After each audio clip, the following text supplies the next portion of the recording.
നമസ്കാരം, ഞാൻ ഡോക്ടർ ഭാഗ്യ Q1B health കെയറിലെ Ayurveda ഡോക്ടറാണ്. നമ്മൾ കൊളസ്ട്രോളിനും ഷുഗറിനും വേണ്ടിയിട്ടൊക്കെ നമ്മളിൽ പലരും ഇപ്പം അരിയാഹാരം ഉപേക്ഷിച്ചിട്ട് അതിന് വേണ്ടിയിട്ട് മറ്റു പല ഭക്ഷ്യവസ്തുക്കളും കഴിക്കുന്നവരായിരിക്കാം. ഓട്സ് ആയിട്ട് കഴിക്കുന്നവരൊക്കെ ഉണ്ടായിരിക്കാം.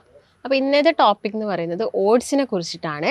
ഓട്സ് നിങ്ങൾ എങ്ങനെ കഴിക്കണം, എല്ലാ ദിവസവും ഓട്സ് കഴിക്കാൻ പറ്റുമോ, അതുപോലെ തന്നെ അമിതവണ്ണമുള്ള ആളുകളൊക്കെ ഓട്സ് കഴിച്ചിട്ടും അവർ മെലിയുന്നില്ല, അതിനുള്ള റീസൺസ് എന്തൊക്കെയായിരിക്കാം, ഇതിനെക്കുറിച്ചിട്ടാണ്.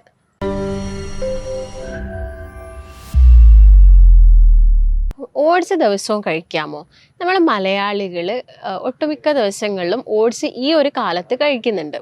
മുൻപുള്ള കാലത്ത് ഓട്സിൻ്റെ ഉപയോഗം വളരെ കുറവായിരുന്നു.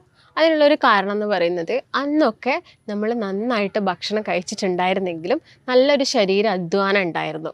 അതുകൊണ്ട് തന്നെ കൊളസ്ട്രോൾ, ഷുഗർ പോലുള്ള അസുഖങ്ങളൊക്കെ എത്രയോ കുറവായിരുന്നു. പക്ഷേ ഇന്ന് ഒട്ടുമിക്ക ആളുകൾക്കും സെഡൻറ്ററി ലൈഫ് സ്റ്റൈലാണ്. അതുപോലെ തന്നെ അവരുടെ ജോലി എന്ന് പറയുന്നതും ആ ഒരു മൂഡിലോട്ട്, ഇപ്പം IT പ്രൊഫഷണൽസ് ആണെങ്കിലും മറ്റുള്ള ജോലി എന്നൊക്കെ പറയുന്നത് കൂടുതൽ സമയം ഇരുന്ന് ജോലി ചെയ്യുന്നതാണ്. അതായത് ശരീരം അനങ്ങിയിട്ടുള്ള രീതിയിലുള്ള ജോലികളൊന്നുമില്ല. അതുകൊണ്ട് തന്നെ ഈ ഒരു കാലത്ത് ജീവിതശൈലി രോഗങ്ങൾ കൂടിക്കൊണ്ട് വരികയാണ്. ഇപ്പോൾ ഷുഗർ ആയിക്കോട്ടെ, കൊളസ്ട്രോൾ ആയിക്കോട്ടെ, ഫാറ്റി ലിവർ ആയിക്കോട്ടെ, അങ്ങനെയുള്ള അസുഖങ്ങളൊക്കെ കൂടിക്കൊണ്ട് വരികയാണ്. അപ്പോൾ അതിന് വേണ്ടിയിട്ട് നമുക്ക് കഴിക്കാൻ പറ്റുന്നൊരു ഭക്ഷണമാണ് എന്ത്? ഓട്സ് എന്ന് പറയുന്നത്. ഓട്സ് എന്ന് പറയുന്നത് ശരിക്കും ഒരു water soluble ഫൈബറാണ്. Water soluble fibre എന്ന് പറയുന്നത് കൊണ്ട് തന്നെ നമ്മളിപ്പോൾ രാവിലെ ഓട്സ് കഴിച്ചു കഴിഞ്ഞാലും നമുക്കൊരു ഫുൾനെസ് കിട്ടും. അതായത് നമുക്ക് വിശപ്പ് വളരെ പതുക്കെ വരുള്ളൂ. അതുകൊണ്ട് തന്നെ നമുക്ക് ഓട്സ് ഒരു നേരത്തെ ഭക്ഷണമായിട്ട് കഴിക്കാൻ പറ്റും. മുൻപത്തെ കാലത്തൊക്കെ ഓട്സ് എന്ന് പറയുന്നത് ശരിക്കും മൃഗങ്ങൾക്ക് കൊടുക്കുന്ന ഒരു ഭക്ഷണമായിരുന്നു.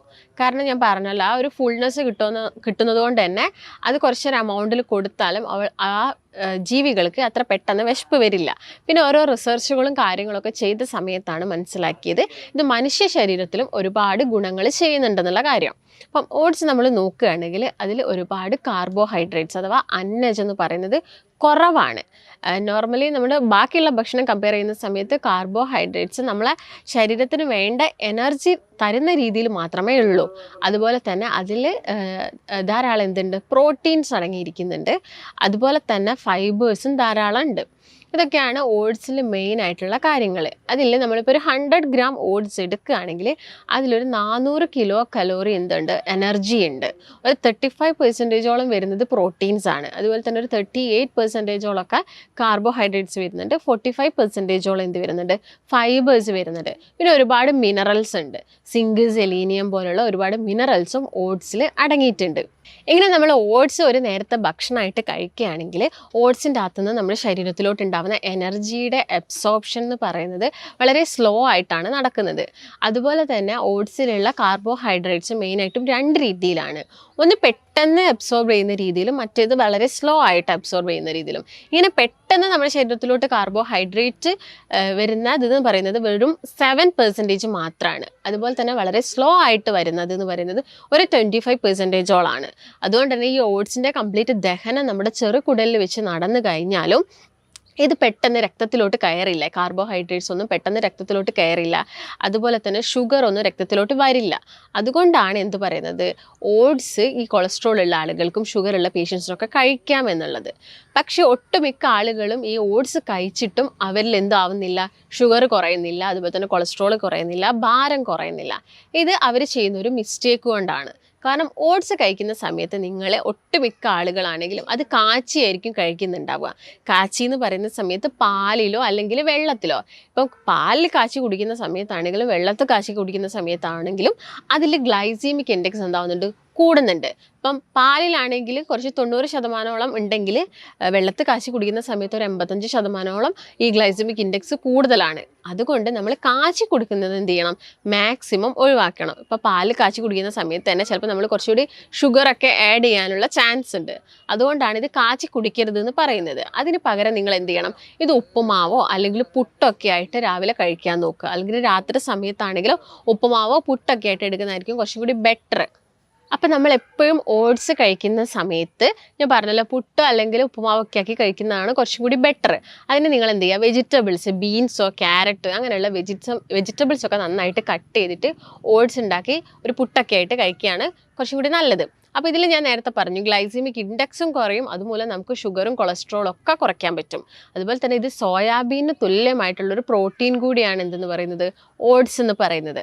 അപ്പോൾ എല്ലാം ഈക്വലി ആയിട്ടുള്ളത് കൊണ്ടൊന്നും ഫാറ്റ് ഇല്ലാത്തതുകൊണ്ടും കൊളസ്ട്രോൾ പേഷ്യൻസിനൊക്കെ ഇത് എന്തെടുക്കാം, ഡെയിലി യൂസ് ചെയ്യാൻ പറ്റുന്ന ഒരു ഭക്ഷണം കൂടിയാണ്. പിന്നെ നിങ്ങൾ ശ്രദ്ധിക്കേണ്ട ഒരു കാര്യം എന്ന് പറയുന്നത്, ഇപ്പോൾ ഒട്ടുമിക്ക ആളുകളും മാർക്കറ്റിൽ നിന്നും ഡയറക്റ്റ് ഓട്സ് എന്ന് പറഞ്ഞ് വാങ്ങുന്നത് അതിൽ ഒരുപാട് എന്തുണ്ട്, ഗ്ലൈസമിക് ഇൻഡെക്സും അതുപോലെ തന്നെ കാർബോഹൈഡ്രേറ്റ്സും കൂടുതലാണ്. കാരണം അത് പോളിഷ് ചെയ്തിട്ടാണ് നമുക്ക് കിട്ടുന്നത്. അപ്പോൾ നിങ്ങൾ എപ്പോഴും ചോദിച്ച് വാങ്ങേണ്ടത് സ്റ്റീൽ കട്ട് ഓട്സ് ആണ്, അല്ലെങ്കിൽ ഹോൾ ഗ്രെയിൻ ആയിട്ടുള്ള ഓട്സ് തന്നെ നിങ്ങൾ മാക്സിമം ചോദിച്ചിട്ട് വാങ്ങിയിട്ട് യൂസ് ചെയ്യാൻ നോക്കുക. നമുക്കറിയാം ഷുഗർ ഉള്ള ആളുകളിൽ എന്തായാലും ഒരു ഇൻസുലിൻ റെസിസ്റ്റൻസ് ഉണ്ടാവും. ഇങ്ങനെ ഓട്സ് ഒക്കെ കഴിക്കുകയാണെങ്കിൽ അവിടെ ഇൻസുലിൻ്റെ ആക്ടിവിറ്റി കൂടുകയും ചെയ്യും. അതുമൂലം നമുക്ക് എന്ത് ചെയ്യും, രക്തത്തിലോട്ട് ഗ്ലൂക്കോസ് വരുന്നത് പ്രിവെൻറ്റ് ചെയ്യാനും പറ്റും. അപ്പോൾ ഇതൊക്കെയാണ് ഓട്സിൻ്റെ പ്രധാനപ്പെട്ട ഗുണങ്ങൾ എന്ന് പറയുന്നത്. എന്നാൽ ചില ആളുകൾക്ക് എന്തായിരിക്കാം, ഓട്സ് അലർജി ഉള്ളവരുണ്ടാവും. അതായത് ഫൈബർ അലർജി ഉള്ള ആളുകൾ, ഒട്ടുമിക്ക ആളുകളിലും ഫൈബർ അലർജി, അതായത് IBS പോലുള്ള കണ്ടീഷൻസ്, ഇറിറ്റബിൾ ബവൽ സിൻഡ്രോം എന്ന് പറയും. അതായത് നിങ്ങൾ എന്ത് കഴിച്ചാലും നിങ്ങൾക്ക് ഇങ്ങനെ ടോയ്ലറ്റ് പോകാൻ തോന്നുന്നത് നിങ്ങളുടെ ആ ഒരു കുടലിന് ചില ഫൈബേഴ്സിനോടുള്ള അലർജി മൂലമാണ്. ഇങ്ങനെയുള്ള ആളുകൾ മാക്സിമം എന്ത് ചെയ്യണം, ഓട്സ് കഴിക്കുന്നത് ഒഴിവാക്കാൻ തന്നെ നോക്കുക. അതുകൊണ്ട് ഓട്സിൽ നമുക്കുള്ളൊരു പ്രധാന ഗുണം എന്ന് പറയുന്നത്, ഓട്സിൽ ഒരുപാട് സോല്യൂബിൾ ആയിട്ടുള്ള ഫൈബേഴ്സ് ഉണ്ട്. അതുപോലെ തന്നെ ബീറ്റ ഗ്ലൂട്ടൻസ് എന്ന് പറഞ്ഞൊരു പ്രോട്ടീൻ ഡെറിവേറ്റീവും കൂടി ഉണ്ട്. അതുകൊണ്ട് അത് ഫാറ്റ് മെറ്റബോളിസത്തിന് എന്ത് ചെയ്യും, കറക്റ്റ് ചെയ്യാൻ സഹായിക്കും. അതുകൊണ്ടാണ് ഇത് കൊളസ്ട്രോൾ കുറയ്ക്കുന്നതും അതുപോലെ തന്നെ ശരീരത്തിൽ ഓവറായിട്ട് കൊഴുപ്പ് അടിഞ്ഞു കൂടുന്നതൊക്കെ പ്രിവെൻറ്റ് ചെയ്യുന്നത്. ഇങ്ങനെ നിങ്ങൾ ഓട്സ് കഴിക്കുകയാണെങ്കിൽ നിങ്ങൾക്ക് ഇങ്ങനെ വരുന്ന ജീവിതശൈലി രോഗങ്ങളൊക്കെ ഒരു പരിധി വരെ എന്ത് ചെയ്യാൻ പറ്റും, കുറച്ചുകൊണ്ട് വരാൻ പറ്റും. അപ്പോൾ ഞാൻ നേരത്തെ പറഞ്ഞ പോലെ തന്നെ ഓട്സ് കഴിക്കുന്ന സമയത്ത് എപ്പോഴും ഒരു നേരത്തെ ഭക്ഷണമായിട്ട് ഓട്സ് കഴിക്കാനും നോക്കുക. അത് കടയിൽ നിന്ന് ചോദിച്ച് വാങ്ങുന്ന സമയത്ത് സ്റ്റീൽ കട്ട് ഓട്സ് തന്നെ വാങ്ങിച്ച് യൂസ് ചെയ്യാനും നിങ്ങൾ ശ്രദ്ധിക്കുക. അപ്പോൾ നിങ്ങൾക്ക് എന്തെങ്കിലും സംശയങ്ങളോ കാര്യങ്ങളോ ഉണ്ടെങ്കിൽ താഴെ കാണുന്ന നമ്പറായിട്ട് ബന്ധപ്പെടുക. നമുക്ക് മറ്റൊരു നല്ല ഹെൽത്ത് വീഡിയോ ആയിട്ട് വീണ്ടും കാണാം. നന്ദി.